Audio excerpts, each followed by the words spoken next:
क्या आप जानते हैं कि एक ऐसा व्यक्ति है जो खुद को लोकतंत्र का रक्षक कहता है, लेकिन कई देश उसे साजिशकर्ता और राजनीतिक अशांति का जनक मानते हैं। ये नाम है जॉर्ज सोरोस, जिसका नाम भारत की राजनीति में एक बार फिर गूंज रहा है। क्यों हो रहा है जॉर्ज सोरोस पर इतना हंगामा? क्या वह सच में लोकतंत्र बचा रहा है या अपनी दौलत से दुनिया भर में भूचाल ला रहा है? चलिए जानते हैं क्या है पूरा मामला और क्यों इस नाम की गूंज संसद से लेकर देश के हर घर में हो रही है इस रिपोर्ट में। नमस्कार, मैं हूं रितिका और आपका स्वागत है हमारे डिजिटल प्लेटफॉर्म पर। जॉर्ज सोरोस दुनिया भर में एक जाना माना नाम है। हमारे देश की सियासत में भी गाए बगाए अक्सर जॉर्ज सोरोस का जिक्र होता रहता है। 94 साल के अमेरिकी अरबपति कारोबारी जॉर्ज सोरोस वैसे तो खुद को दार्शनिक और सामाजिक कार्यकर्ता कहलाना पसंद करता है, लेकिन उस पर दुनिया भर में कई गंभीर आरोप लग चुके हैं। ताजा विवाद कांग्रेस की पूर्व अध्यक्ष सोनिया गांधी को लेकर है।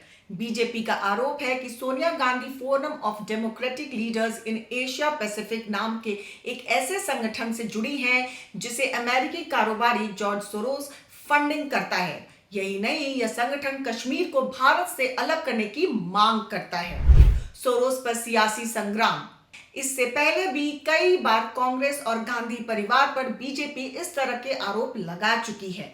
बीजेपी का कहना है कि राजीव गांधी फाउंडेशन का भी सोरोस से फंडिंग मिलती है, जिसका इस्तेमाल भारत विरोधी एजेंडे के लिए किया जाता है। हालांकि जॉर्ज सोरोस पर लगने वाला यह आरोप कोई नया नहीं है। उस पर कई देशों में समाज सेवा की आड़ में अरबों खर्च करने और राजनीति को प्रभावित करने का आरोप लग चुका है। कभी गरीबी और तंगहाली में गुजारा करने वाला जॉर्ज सोरोस ने जब इन्वेस्टमेंट की दुनिया में कदम रखा तो फिर कभी मुड़कर नहीं देखा। सोरोस ने कई मौकों पर भारतीय प्रधानमंत्री नरेंद्र मोदी की आलोचना की है। उसने मोदी सरकार पर तानाशाही व्यवस्था चलाने का आरोप लगाया था। सोरोस जम्मू कश्मीर से आर्टिकल 370 हटाने और सीएए का कड़ा विरोध जता चुका है। यही वजह है कि भारत की सियासत में सोरोस हमेशा चर्चा का विषय बना रहता है। चलिए आपको बताते हैं कि कैसे काम करता है सोरोस। सोरोस का मानना है कि वह दुनिया में लोकतंत्र और मानवाधिकार की रक्षा कर रहा है, लेकिन उसके काम को लेकर कई विवाद सामने आए हैं। रूस राष्ट्रपति पुतिन ने सोरोस को रूस का दुश्मन करार दिया। हंगरी उसके अपने देश ने उसके संगठनों पर प्रतिबंध लगाया, यह आरोप लगाते हुए कि वह सरकारों को गिराने की साजिश करता है। अमेरिका उसने खुलेआम डोनाल्ड ट्रंप की नीतियों का विरोध किया और डेमोक्रेटिक पार्टी को भारी फंडिंग दी। उसका फॉर्मूला क्या है? सोरोस अपने ओपन सोसाइटी फाउंडेशन के जरिए देशों की राजनीति में दखल देता है। लोकतंत्र के नाम पर सत्ताधारी सरकारों के खिलाफ आंदोलन को फंडिंग करता है। बड़े मीडिया प्लेटफॉर्म्स और एनजीओ को फंड करके अपनी विचारधारा फैलाता है। पर भारत में विवाद क्यों है? भारत में सोरोस का नाम उस वक्त चर्चा में आया जब उसने अदानी हिंडनबर्ग विवाद पर बयान दिया। सोरोस ने पीएम मोदी को अथॉरिटेरियन करार दिया। उसका कहना था कि अदानी विवाद से भारत में लोकतंत्र कमजोर हो रहा है। अब इतना बड़ा आरोप लगे और बीजेपी चुप रहे, ये तो मुमकिन नहीं। केंद्रीय मंत्री स्मृति ईरानी ने सोरोस पर भारत के खिलाफ विदेशी साजिश का आरोप लगाया। उन्होंने और कहा कि सोरोस भारत में राजनीतिक अस्थिरता पैदा करना चाहता है। इधर विपक्ष कांग्रेस भी इस मामले पर सरकार को घेर रही है। कांग्रेस नेता प्रियंका गांधी ने कहा, हम रोज चर्चा करने की कोशिश करते हैं, लेकिन वे चर्चा करना नहीं चाहती है, इसलिए वे किसी न किसी कारण से सदन स्थगित करवा देते हैं।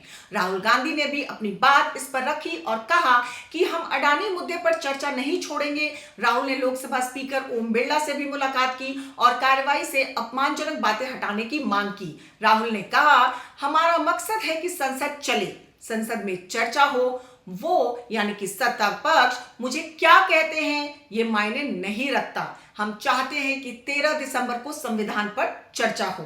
आइए जानते हैं कि कौन है जॉर्ज सोरोस। सोरोस का जन्म 12 अगस्त 1930 को हंगरी की राजधानी बुदापेस्ट में हुआ था। यहूदी परिवार में जन्मे सोरोस महज 17 साल की उम्र में परिवार के साथ लंदन आ गए।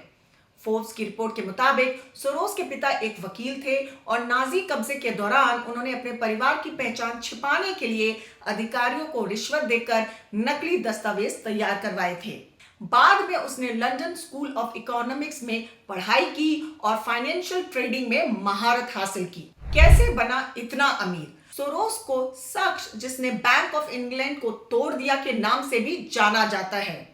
1992 में उसने ब्रिटिश पाउंड के खिलाफ बड़ा दांव लगाया और एक रात में $1 बिलियन कमाया। उसकी hedge fund company quantum fund ने उसे दुनिया का सबसे ताकतवर निवेशक बना दिया। फोर्ब्स की ताजा रिपोर्ट के अनुसार उसकी नेटवर्क $6.7 अरब से ज्यादा है। हालांकि जॉर्ज सोरोस खुद को सफल निवेशक या कारोबारी के बजाय सामाजिक कार्यकर्ता कहलाना पसंद करता है।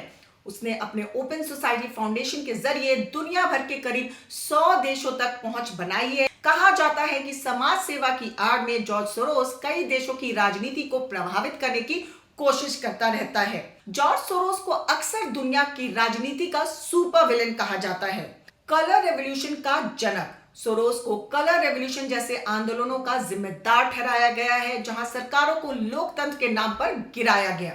तो अब सवाल यह है कि क्या सोरोस असल में लोकतंत्र की रक्षा कर रहा है या अपनी दौलत से दुनिया में अपनी मर्जी थोप रहा है? इसका फैसला हम नहीं, आप करेंगे। पर उससे पहले जान लीजिए सोरोस के ऑर्गेनाइजेशंस के कारनामे।